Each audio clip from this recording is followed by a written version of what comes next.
मेरे प्यारे देशवासियों, नमस्कार। मेरे प्यारे देशवासियों, नमस्कार। मन की बात ने वर्ष 2020 में अपना आधा सफर अब पूरा कर लिया है। इस दौरान हमने अनेक विषयों पर बात की। स्वाभाविक है कि जो वैश्विक महामारी आई, मानव जाति पर जो संकट आया, उस पर हमारी बातचीत कुछ ज्यादा ही रही। लेकिन इन दिनों मैं देख रहा हूं, लगातार लोगों में एक विषय पर चर्चा हो रही है कि आखिर ये साल कब बीतेगा। कोई किसी को फोन भी कर रहा है तो बातचीत इसी विषय से शुरू हो रही है। ये साल जल्दी क्यों नहीं बीत रहा। कोई लिख रहा है, दोस्तों से बात कर रहा है, कह रहा है कि ये साल अच्छा नहीं है। कोई कह रहा है 2020 शुभ नहीं है। बस लोग यही चाहते हैं कि किसी भी तरह से ये साल जल्द से जल्द बीत जाए। साथियों, कभी कभी मैं सोचता हूं कि ऐसा क्यों हो रहा है। हो सकता है ऐसी बातचीत के कुछ कारण भी हो। 6-7 महीना पहले ये हम कहाँ जानते थे कि कोरोना जैसा संकट आएगा और इसके खिलाफ ये लड़ाई इतनी लंबी चलेगी। ये संकट तो बना ही हुआ है, ऊपर से देश में नीत नई चुनौतियां सामने आती जा रही हैं। अभी कुछ दिन पहले देश के पूर्वी छोर पर साइक्लोन अम्फान आया, तो पश्चिमी छोर पर साइक्लोन निसर्ग आया।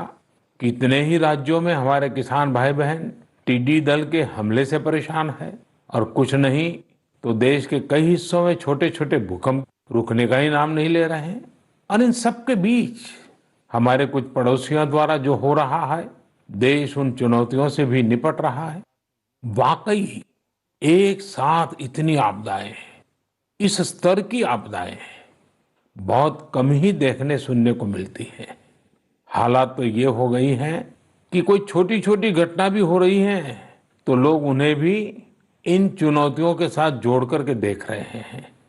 साथियों, मुश्किलें आती हैं, संकट आते हैं, लेकिन सवाल यही है कि क्या इन आपदाओं की वजह से हमें साल 2020 को खराब मान लेना चाहिए। क्या पहले के 6 महीने जैसे बीते उसकी वजह से ये मान लेना कि पूरी साल ही ऐसा है, क्या ये सोचना सही है। जी नहीं, मेरे प्यारे देशवासियों, बिल्कुल नहीं। एक साल में एक चुनौती आए या 50 चुनौती आए, नंबर कम ज्यादा होने से वो साल खराब नहीं हो जाता। भारत का इतिहास ही आपदाओं और चुनौतियों पर जीत हासिल कर और ज्यादा निखर कर निकलने का रहा है। सैकड़ों वर्षों तक अलग अलग आक्रांताओं ने भारत पर हमला किया, उसे संकटों में डाला। लोगों को लगता था कि भारत की संरचना ही नष्ट हो जाएगी, भारत की संस्कृति ही समाप्त हो जाएगी। लेकिन इन संकटों से भारत और भी भव्य होकर सामने आया। साथियों, हमारे यहाँ कहा जाता है, सृजन शाश्वत है, सृजन निरंतर है। मुझे गीत की कुछ पंक्तियां याद आ रही हैं। यह कल कल छल छल बहती, क्या कहती गंगा धारा। यह कल कल छल छल बहती, क्या कहती गंगा धारा। युग युग से बहता आता, यह पुण्य प्रवाह हमारा। उसी गीत में आगे आता है, क्या उसको रोक सकेंगे, मिटने वाले मिट जाएं। कंकड़ पत्थर की हस्ती, कंकड़ पत्थर की हस्ती, क्या बाधा बनकर आए। भारत में भी जहां एक तरफ बड़े बड़े संकट आते गए, वहीं सभी बाधाओं को दूर करते हुए अनेकों अनेक सृजन भी हुए। नए साहित्य रचे गए, नए अनुसंधान हुए, नए सिद्धांत गढ़े गए। यानी संकट के दौरान भी हर क्षेत्र में सृजन की प्रक्रिया जारी रही और हमारी संस्कृति पुष्पित पल्लवित होती रही। देश आगे बढ़ता ही रहा। भारत ने हमेशा संकटों को सफलता की सीढ़ियों में परिवर्तित किया है। इसी भावना के साथ हमें आज भी इन सारे संकटों के बीच आगे बढ़ते ही रहना है। आप भी इसी विचार से आगे बढ़ेंगे, 130 करोड़ देशवासी आगे बढ़ेंगे, तो यही साल देश के लिए नए कीर्तिमान बनाने वाला साल साबित होगा। इसी साल में देश नए लक्ष्य प्राप्त करेगा, नई उड़ान भरेगा, नई ऊंचाइयों को छुएगा। मुझे पूरा विश्वास 130 करोड़ देशवासियों की शक्ति पर है, आप सब पर है, इस देश की महान परंपरा पर है। मेरे प्यारे देशवासियों, संकट चाहे जितना भी बड़ा हो, भारत के संस्कार निस्वार्थ भाव से सेवा की प्रेरणा देते हैं। भारत ने जिस तरह मुश्किल समय में दुनिया की मदद की, उसने आज शांति और विकास में भारत की भूमिका को और मजबूत किया है। दुनिया ने इस दौरान भारत की विश्व बंधुत्व की भावना को भी महसूस किया है और इसके साथ ही दुनिया ने अपनी संप्रभुता और सीमाओं की रक्षा करने के लिए भारत की ताकत और भारत के कमिटमेंट को भी देखा है। लद्दाख में भारत की भूमि पर आंख उठाकर देखने वालों को करारा जवाब मिला है। भारत मित्रता निभाना जानता है तो आंख में आंख डालकर देखना और उचित जवाब देना भी जानता है। हमारे वीर सैनिकों ने दिखा दिया है कि वो कभी भी मां भारती के गौरव पर आंच नहीं आने देंगे। साथियों, लद्दाख में हमारे जो वीर जवान शहीद हुए हैं, उनके शौर्य को पूरा देश नमन कर रहा है, श्रद्धांजलि दे रहा है। पूरा देश उनका कृतज्ञ है, उनके सामने नतमस्तक है। इन साथियों के परिवारों की तरह ही हर भारतीय इन्हें खोने का दर्द भी अनुभव कर रहा है। अपने वीर सपूतों के बलिदान पर उनके परिजनों में गर्व की जो भावना है, देश के लिए जो जज्बा है, यही तो देश की ताकत है। आपने देखा होगा, जिनके बेटे शहीद हुए, वो माता पिता अपने दूसरे बेटों को भी, घर के दूसरे बच्चों को भी सेना में भेजने की बात कर रहे हैं। बिहार के रहने वाले शहीद कुंदन कुमार के पिताजी के शब्द तो कानों में गूंज रहे हैं। वो कह रहे थे, अपने पोतों को भी देश की रक्षा के लिए सेना में भेजूंगा। यही हौसला हर शहीद के परिवार का है। वास्तव में इन परिजनों का त्याग पूजनीय है। भारत माता की रक्षा के जिस संकल्प से हमारे जवानों ने बलिदान दिया है, उसी संकल्प को हमें भी जीवन का ध्येय बनाना है, हर देशवासी को बनाना है। हमारा हर प्रयास इसी दिशा में होना चाहिए, जिससे सीमाओं की रक्षा के लिए देश की ताकत बढ़े, देश और अधिक सक्षम बने, देश आत्मनिर्भर बने। यही हमारे शहीदों को सच्ची श्रद्धांजलि भी होगी। मुझे असम से रजनी जी ने लिखा है कि उन्होंने पूर्वी लद्दाख में जो कुछ हुआ, वो देखने के बाद एक प्रण लिया है। प्रण ये कि वो लोकल ही खरीदेंगे, इतना ही नहीं, लोकल के लिए वोकल भी होगी। ऐसे संदेश मुझे देश के हर कोने से आ रहे हैं। बहुत से लोग मुझे पत्र लिखकर बता रहे हैं कि वो इस और बढ़ चले हैं। इसी तरह तमिलनाडु के मदुरई से मोहन रामामूर्ति जी ने लिखा है कि वो भारत को डिफेंस के क्षेत्र में आत्मनिर्भर बनते हुए देखना चाहते हैं। साथियों, आजादी के पहले हमारा देश डिफेंस सेक्टर में दुनिया के कई देशों से आगे था। हमारे यहाँ अनेकों ऑर्डिनेंस फैक्ट्रियां होती थी। उस समय कई देश जो हमसे बहुत पीछे थे वो आज हमसे आगे हैं। आजादी के बाद डिफेंस सेक्टर में हमें जो प्रयास करने चाहिए थे, हमें अपने पुराने अनुभवों का जो लाभ उठाना चाहिए था, हम उसका लाभ नहीं उठा पाए। लेकिन आज डिफेंस सेक्टर में, टेक्नोलॉजी के क्षेत्र में भारत आगे बढ़ने का निरंतर प्रयास कर रहा है। भारत आत्मनिर्भरता की तरफ कदम बढ़ा रहा है। साथियों, कोई भी मिशन पीपल्स पार्टिसिपेशन, जन भागीदारी के बिना पूरा नहीं हो सकता, सफल नहीं हो सकता। इसलिए आत्मनिर्भर भारत की दिशा में एक नागरिक के तौर पर हम सबका संकल्प, समर्पण और सहयोग बहुत जरूरी है, अनिवार्य है। आप लोकल खरीदेंगे, लोकल के लिए वोकल होंगे, तो समझिए आप देश को मजबूत करने में अपनी भूमिका निभा रहे हैं। ये भी एक तरह से देश की सेवा ही है। आप किसी भी प्रोफेशन में हो, हर एक जगह देश सेवा का बहुत स्कोप होता ही है। देश की आवश्यकता को समझते हुए जो भी कार्य करते हैं वो देश की सेवा ही होती है। आपकी यही सेवा देश को कहीं न कहीं मजबूत भी करती है। और हमें ये भी याद रखना है, हमारा देश जितना मजबूत होगा, दुनिया में शांति की संभावनाएं भी उतनी ही मजबूत होगी।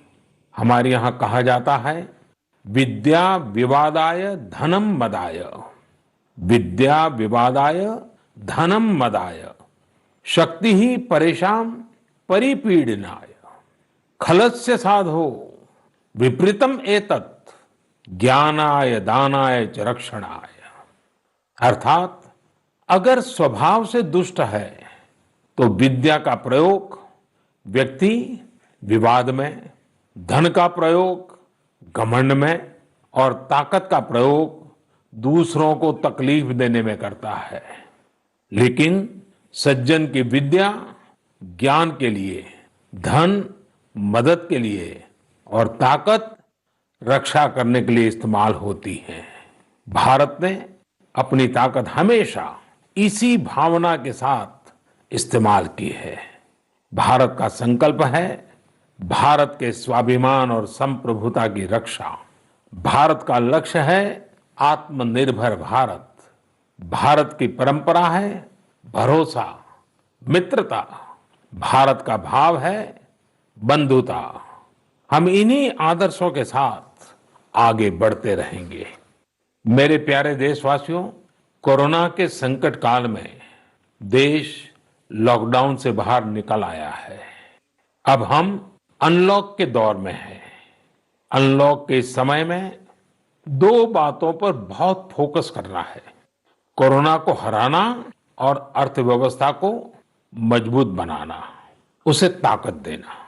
साथियों, लॉकडाउन से ज्यादा सतर्कता हमें अनलॉक के दौरान बरतनी है। आपकी सतर्कता ही आपको कोरोना से बचाएगी।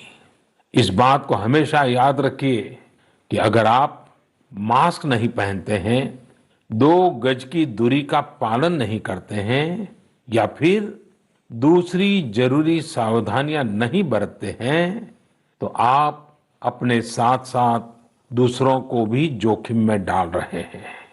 खास तौर पर घर के बच्चों और बुजुर्गों को। इसीलिए सभी देशवासियों से मेरा निवेदन है, और ये निवेदन मैं बार बार करता हूं, और मेरा निवेदन है कि आप लापरवाही मत बरतिए।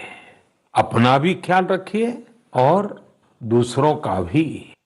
साथियों, अनलॉक के दौर में बहुत सी ऐसी चीजें भी अनलॉक हो रही हैं जिनमें भारत दशकों से बंधा हुआ था। वर्षों से हमारा माइनिंग सेक्टर लॉकडाउन में था। कॉमर्शियल ऑक्शन को मंजूरी देने के एक निर्णय ने स्थिति को पूरी तरह से बदल दिया है। कुछ ही दिन पहले स्पेस सेक्टर में ऐतिहासिक सुधार किए गए। उन सुधारों के जरिए वर्षों से लॉकडाउन में जकड़े इस सेक्टर को आजादी मिली।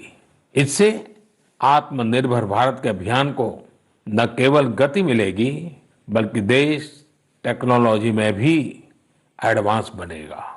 अपने कृषि क्षेत्र को देखें तो इस सेक्टर में भी बहुत सारी चीजें दशकों से लॉकडाउन में फंसी थी। इस सेक्टर को भी अब अनलॉक कर दिया गया है। इससे जहां एक तरफ किसानों को अपनी फसल कहीं पर भी किसी को भी बेचने की आजादी मिली है, वहीं दूसरी तरफ उन्हें अधिक ऋण मिलना भी सुनिश्चित हुआ है। ऐसे अनेक क्षेत्र हैं जहां हमारा देश इन सब संकटों के बीच ऐतिहासिक निर्णय लेकर विकास के नए रास्ते खोल रहा है। मेरे प्यारे देशवासियों, हर महीने हम ऐसी खबरें पढ़ते और देखते हैं जो हमें भावुक कर देती हैं। यह हमें इस बात का स्मरण कराती है कि कैसे हर भारतीय एक दूसरे की मदद के लिए तत्पर है। वह जो कुछ भी कर सकता है उसे करने में जुटा है। अरुणाचल प्रदेश की एक ऐसी ही प्रेरक कहानी मुझे मीडिया में पढ़ने को मिली। यहाँ सियांग जिले के मिरेम गांव ने वो अनोखा कार्य कर दिखाया जो समूचे भारत के लिए एक मिसाल बन गया है। इस गांव के कई लोग बाहर रहकर नौकरी करते हैं। गांव वालों ने देखा कि कोरोना महामारी के समय ये सभी अपने गांव की ओर लौट रहे हैं। ऐसे में गांव वालों ने पहले से ही गांव के बाहर क्वारंटीन का इंतजाम करने का फैसला किया।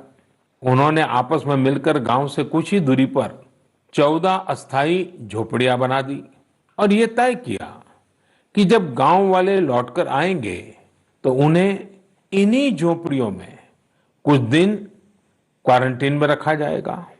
उन झोपड़ियों में शौचालय, बिजली, पानी समेत दैनिक जरूरत की हर तरह की सुविधा उपलब्ध कराई गई। जाहिर है, मिरेम गांव के लोगों के इस सामूहिक प्रयास और जागरूकता ने सबका ध्यान अपनी ओर आकर्षित कर लिया। साथियों, हमारे यहां कहा जाता है, स्वभावम न जहाति एव साधु आपदगतो भी सन कर्पूरः पावक स्पृष्टः सौरभम लभते तराम। अर्थात जैसे कपूर आग में तपने पर भी अपनी सुगंध नहीं छोड़ता, वैसे ही अच्छे लोग आपदा में भी अपने गुण, अपना स्वभाव नहीं छोड़ते। आज हमारे देश की जो श्रम शक्ति है, जो श्रमिक साथी हैं, वो भी इसका जीता जागता उदाहरण है। आप देखिए, इन दिनों हमारे प्रवासी श्रमिकों की ऐसी कितनी ही कहानियां आ रही हैं जो पूरे देश को प्रेरणा दे रही है। यूपी के बाराबंकी में गांव लौटकर आए मजदूरों ने कल्याणी नदी का प्राकृतिक स्वरूप लौटाने के लिए काम शुरू कर दिया। नदी का उद्धार होता देख आसपास के किसान, आसपास के लोग भी उत्साहित हैं।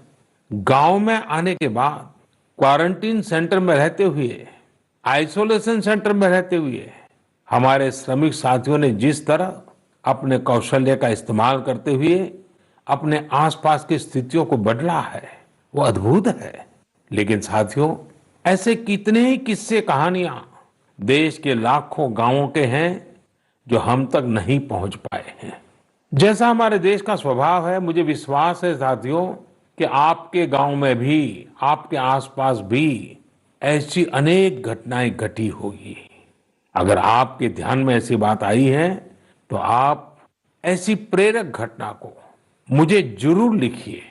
संकट के इस समय में ये सकारात्मक घटनाएं, ये कहानियां औरों को भी प्रेरणा देगी।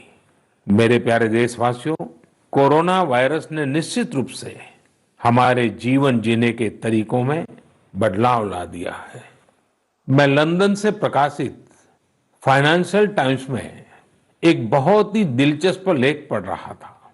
इसमें लिखा था कि कोरोना काल के दौरान अदरक, हल्दी समेत दूसरे मसालों की मांग एशिया के अलावा अमेरिका तक में भी बढ़ गई है। पूरी दुनिया का ध्यान इस समय अपनी इम्यूनिटी बढ़ाने पर है और इम्यूनिटी बढ़ाने वाली इन चीजों का संबंध हमारे देश से है। हमें इनकी खासियत विश्व के लोगों को ऐसी सहज और सरल भाषा में बतानी चाहिए जिसे वे आसानी से समझ सकें और हम एक हेल्दियर प्लेनेट बनाने में अपना योगदान दे सकें। मेरे प्यारे देशवासियों, कोरोना जैसा संकट नहीं आया होता तो शायद जीवन क्या है, जीवन क्यों है, जीवन कैसा है, हमें शायद ये याद ही नहीं आता। कई लोग इसी वजह से मानसिक तनाव में जीते रहे हैं। तो दूसरी ओर लोगों ने मुझे ये भी शेयर किया है कि कैसे लॉकडाउन के दौरान खुशियों के छोटे छोटे पहलू भी उन्होंने जीवन में रीडिस्कवर किए हैं। कई लोगों ने मुझे पारंपरिक इंडोर गेम्स खेलने और पूरे परिवार के साथ उसका आनंद लेने के अनुभव भेजे हैं। साथियों, हमारे देश में पारंपरिक खेलों की बहुत समृद्ध विरासत रही है। जैसे आपने एक खेल का नाम सुना होगा, पचीसी। यह खेल तमिलनाडु में पल्लानुंगली, कर्नाटक में अली गुली मणे और आंध्र प्रदेश में वामन गुंटलू के नाम से खेला जाता है। ये एक प्रकार का स्ट्रेटेजी गेम है जिसमें एक बोर्ड का उपयोग किया जाता है। इसमें कई खांचे होते हैं जिनमें मौजूद गोली या बीज को खिलाड़ियों को पकड़ना होता है। कहा जाता है कि यह गेम दक्षिण भारत से दक्षिण पूर्व एशिया और फिर दुनिया में फैला है।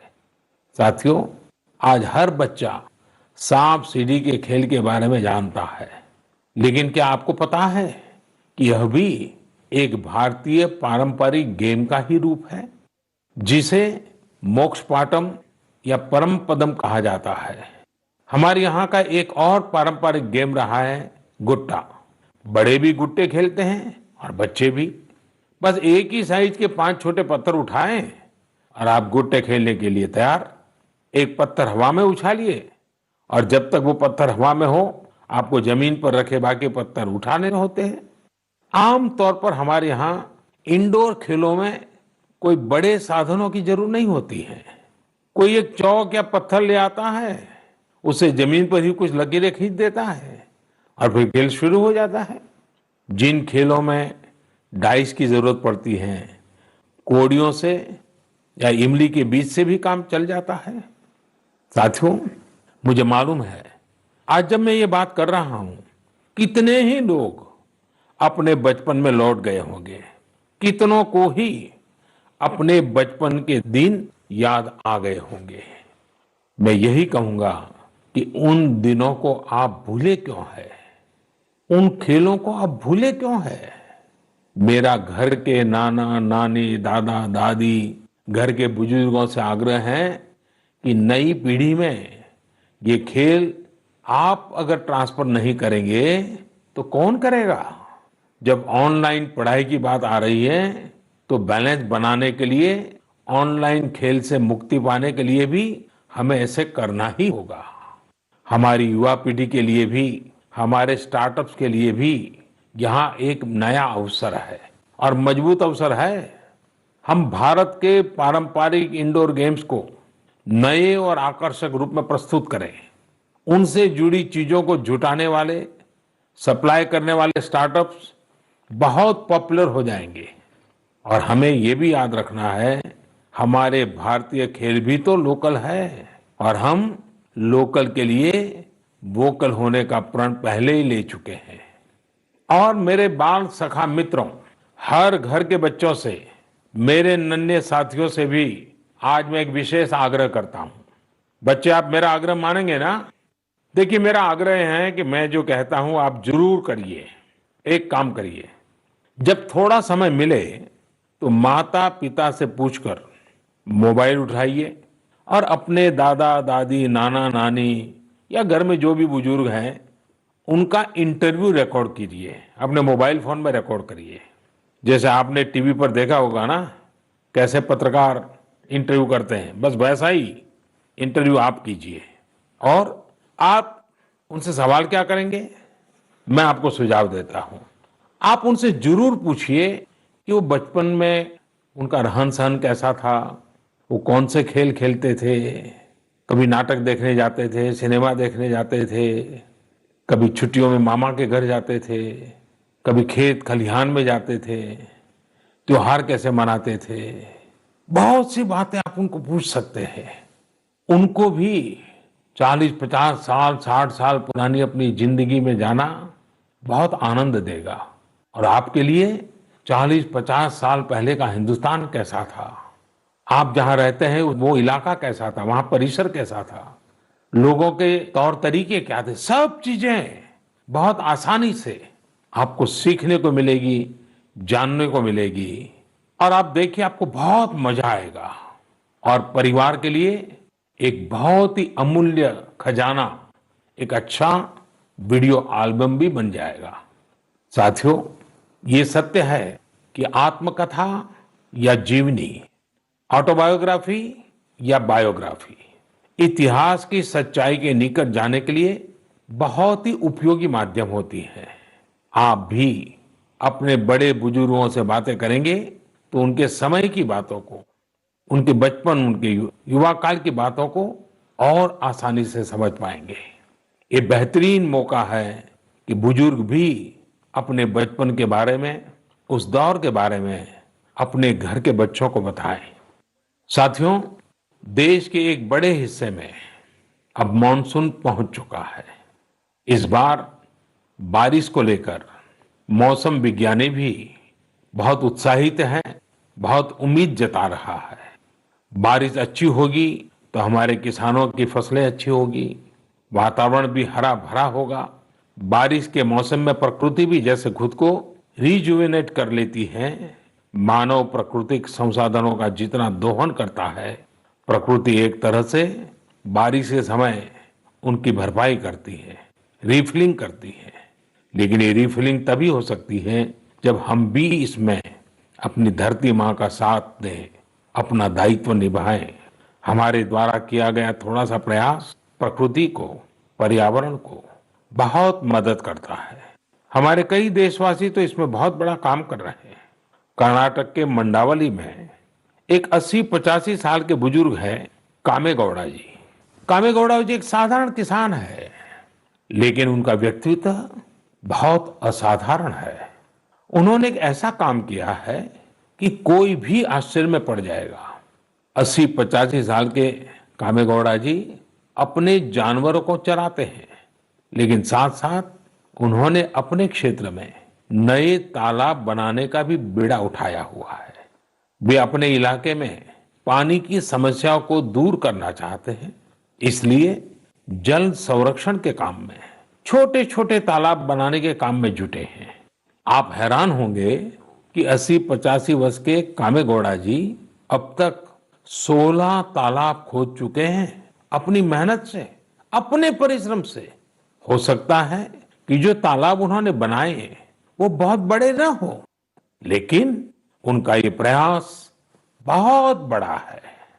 आज पूरे इलाके को इन तालाबों से एक नया जीवन मिला है। साथियों, गुजरात के वडोदरा का भी एक उदाहरण बहुत प्रेरक है।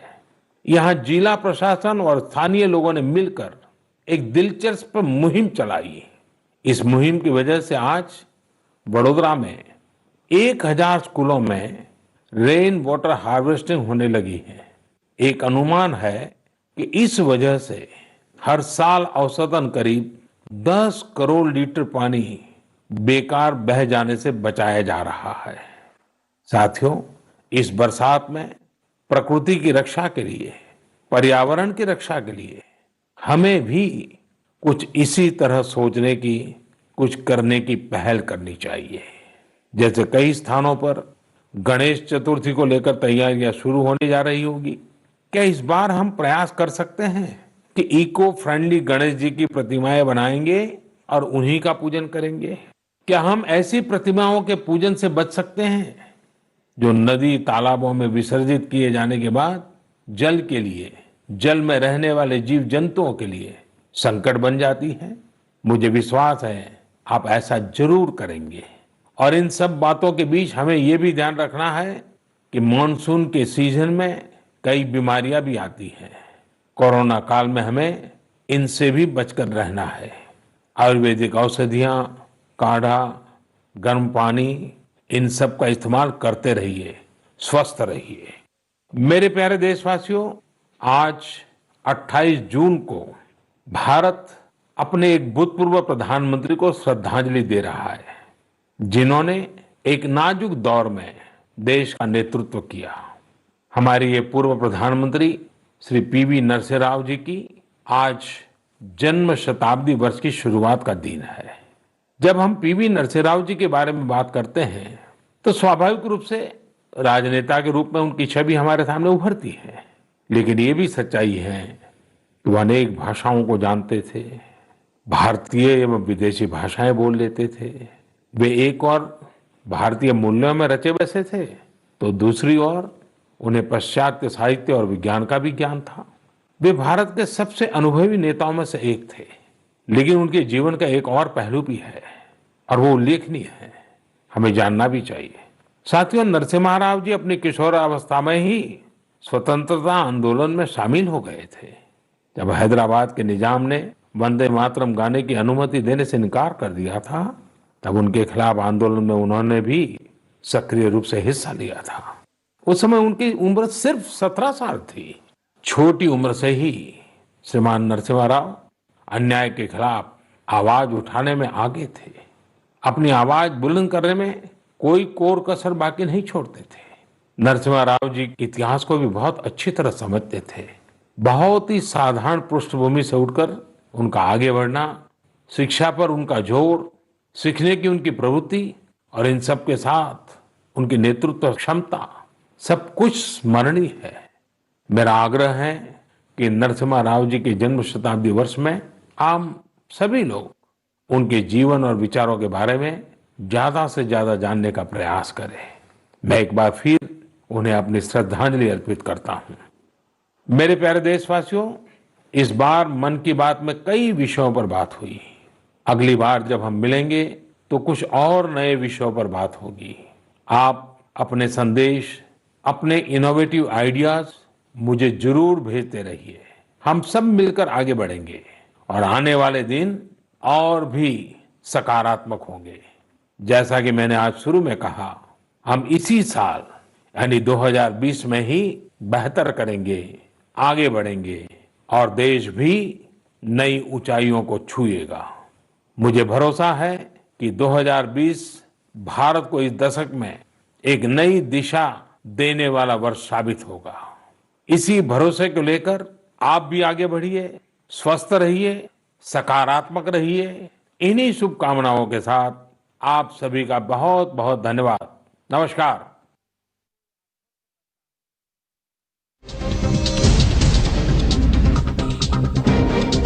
ಭಾರತ ಲಾಕ್ಡೌನ್ನಿಂದ ಹೊರ ಬಂದಿದೆ ಅಂತ ಮನ್ ಕಿ ಬಾತ್ ಕಾರ್ಯಕ್ರಮದಲ್ಲಿ ಮಾತನಾಡಿದ್ದಾರೆ ಪ್ರಧಾನಿ ಮೋದಿ. ಭಾರತ ಈಗ ಅನ್ಲಾಕ್ನಲ್ಲಿದೆ, ಆದರೆ ನಮ್ಮ ಮೇಲಿರುವಂತಹ ಜವಾಬ್ದಾರಿಗಳು ಸಾಕಷ್ಟಿವೆ.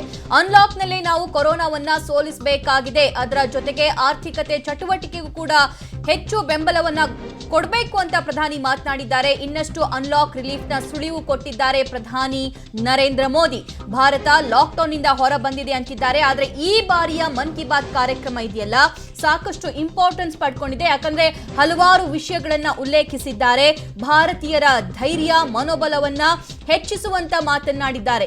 ಈ ವರ್ಷ ಅತಿ ಕೆಟ್ಟ ವರ್ಷ ಅಂತ ಸಾಕಷ್ಟು ಜನ ಅಂತಿದ್ದಾರೆ. ಆದ್ರೆ ಯಾಕೆ ಹೀಗೆ ಅನ್ಕೋಬೇಕು? ಸಾಕಷ್ಟು ಸವಾಲುಗಳು, ಸಂಕಷ್ಟಗಳು ಬಂದೇ ಬರ್ತವೆ. ಅದೆಲ್ಲವನ್ನು ಕೂಡ ಎದುರಿಸುವ ಸಾಮರ್ಥ್ಯ ಭಾರತೀಯರಲ್ಲಿದೆ. ಸೊ ಅದನ್ನ ನಾವು ಮಾಡಬೇಕು ಅಂತ ಇವತ್ತು ಮನ್ ಕಿ ಬಾತ್ ಕಾರ್ಯಕ್ರಮದಲ್ಲಿ ಮಾತನಾಡಿದ್ದಾರೆ. ಅದರ ಜೊತೆಗೆ ಎಲ್ಲಾ ನೆಗೆಟಿವ್ ಯೋಚನೆಗಳನ್ನು ಕೂಡ ಬಿಡಬೇಕು ಅಂದಿದ್ದಾರೆ. ಏನೆಲ್ಲ ಸಮಸ್ಯೆಗಳು ಭಾರತ ಸದ್ಯಕ್ಕೆ ಅನುಭವಿಸ್ತಾ ಇದೆ, ಒಂದು ಕಡೆ ಕೊರೋನಾ ಆಗಿರಬಹುದು, ಮತ್ತೊಂದು ಕಡೆ ಗಡಿ ವಿಷಯ ಆಗಿರಬಹುದು, ಚಂಡಮಾರುತ ಆಗಿರಬಹುದು, ಎಲ್ಲಾ ವಿಷಯಗಳನ್ನ ಭಾರತ ಎದುರಿಸ್ತಾ ಇದೆ. ಎದುರಿಸುವಂತಹ ಶಕ್ತಿ ಇನ್ನಷ್ಟು ಭಾರತೀಯರಲ್ಲಿ ಬರಬೇಕು ಅನ್ನುವಂತಹ ಯೋಚನೆಯೊಂದಿಗೆ ಇವತ್ತು ಮಾತನಾಡಿದ್ದಾರೆ. ಭಾರತೀಯರು ಬದಲಾಗಬೇಕು ಅಂತ ಕೂಡ ಹೇಳಿದ್ದಾರೆ. ಆತ್ಮನಿರ್ಭರವಾಗಿರಬೇಕು, ಇದಕ್ಕೋಸ್ಕರ ಪ್ರತಿಯೊಬ್ಬರು ಪಣ ತೊಡಬೇಕು ಅಂತ ಇವತ್ತು ಪ್ರಧಾನಿ ನರೇಂದ್ರ ಮೋದಿ ಮಾತನಾಡಿದ್ದಾರೆ.